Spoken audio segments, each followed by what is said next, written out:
Наконец-то в Таджикистане существенно вырос курс рубля, но стоит ли этому радоваться? Подписывайтесь на обновления, точно будете в курсе всего самого важного. Российский рубль с начала второй декады текущего месяца укрепился по отношению к таджикской валюте на 5,5%.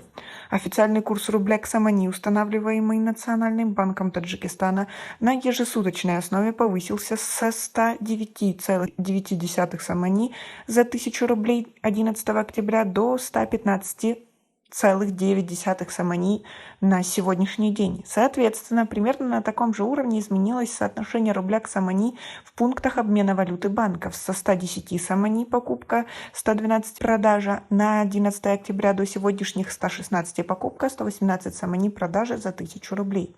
Между тем, как передают ведомости, доллар на Мосбирже к середине вчерашнего дня опустился ниже 95 рублей за доллар. Издание пишет, что рубль начал новую неделю укреплением по отношению к трем мировым валютам. Доллар на Мосбирже к середине дня опустился до 94,5 рубля за доллар. Евро торгуется по 100 рублей, а юань почти 13 рублей. С максимумов прошлой недели доллар и евро подешевели на 3,4%, юань на 3,5%. Опрошенные аналитики утверждают, что подготовка экспортеров к периоду уплаты налогов является сейчас основным фактором укрепления рубля.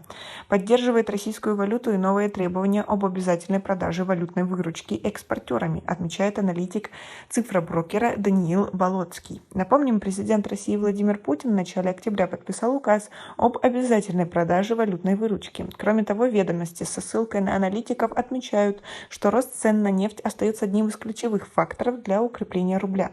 Старший аналитик УК-1 Владислав Данилов подчеркнул, что сохранение котировок черного золота на сравнительно высоких уровнях наряду с фиксируемым Центральным банком снижением импорта товаров поддерживает рубль за счет роста профицита счета текущих операций. Рост курса рубля к самани повышает объем доходов семей таджикских трудовых мигрантов, которые работают на территории Российской Федерации. Если в начале второй декады октября за каждые 1000 рублей в пунктах денежных переводов выдавали адресатам 110 самани, то теперь 116 самани.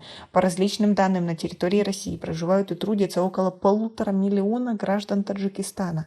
Количество таких семей в республике исчисляется сотнями тысяч, а если верить данным Всемирного банка о том, что по крайней мере один член 40% домохозяйств страны работает за границей. Согласно официальной статистике, в республике насчитывается свыше 1,3 миллиона домохозяйств. Таджикские трудовые мигранты в 2022 году, по данным Всемирного банка, отправили на родину рекордные 5,2 миллиарда долларов, что равняется 49% прошлогоднего ВВП республики. Около 90% денежных переводов обычно поступают в банки Таджикистана в рублях. Адресаты с 2016 года специальной инструкцией Национального банка Таджикистана получают рублевые переводы исключительно в местной валюте с конвертацией на момент получения, что для многих является не самым выгодным вариантом, но больше никаких лазеек нет, потому берут то, что есть. А как вы думаете, в будущем рубль будет укрепляться и таджикским семьям станет легче? У нас пока на этом все. Оцените наше видео подпиской и лайком. До скорой встречи.